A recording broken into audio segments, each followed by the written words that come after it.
एक गांव में एक गरीब बुढ़िया रहती थी। वह पूरी तरह से अकेले रहा करती थी। उसका कोई भी नहीं था, ना बाल बच्चे ना कोई रिश्तेदार।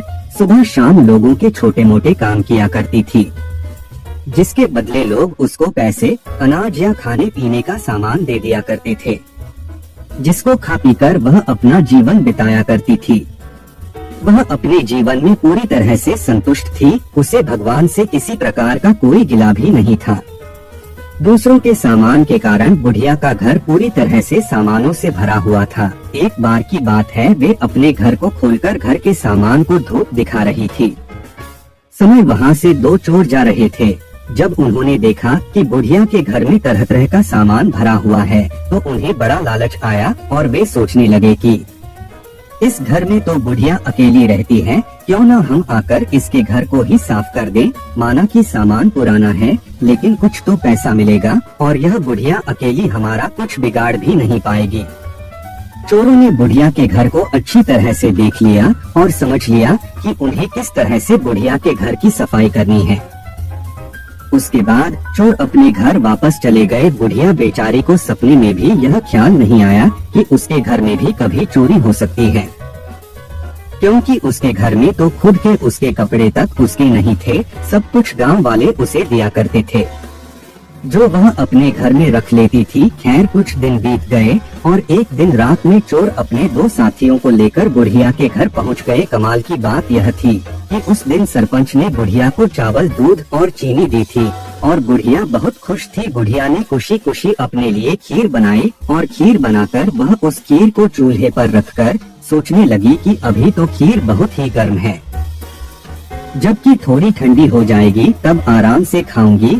और अपने बिस्तर पर लेट गई और खीर के ठंडा होने का इंतजार करने लगी। लेटे लेटे उसे नींद आ गई और वे सो गई और जोर जोर से खर्राटे लेने लगी।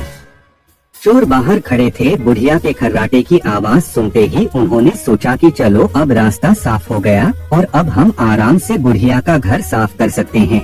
वह सब जल्दी जल्दी आकर बुढ़िया के घर में सामान तलाशने लगे, परंतु कमाल की बात यह थी कि उन्होंने जो देखा था वह बिल्कुल गलत था।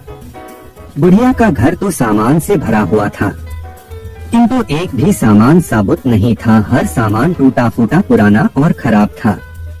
यह चोर बड़े दुखी हुए और बुढ़िया को बहुत गालियां देने लगे। वह बोले, देखो कितनी दुष्ट बुढ़िया है, आराम से सो रही है और हम बेचारे इतनी मेहनत कर रहे हैं।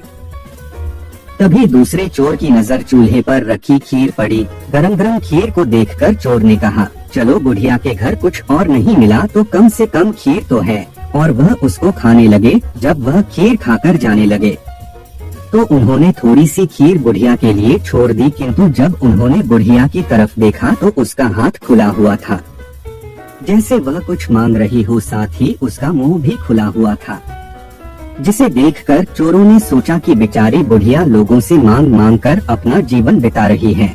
लगता है बहुत थक गई है और खाने के लिए खीर मांग रही है।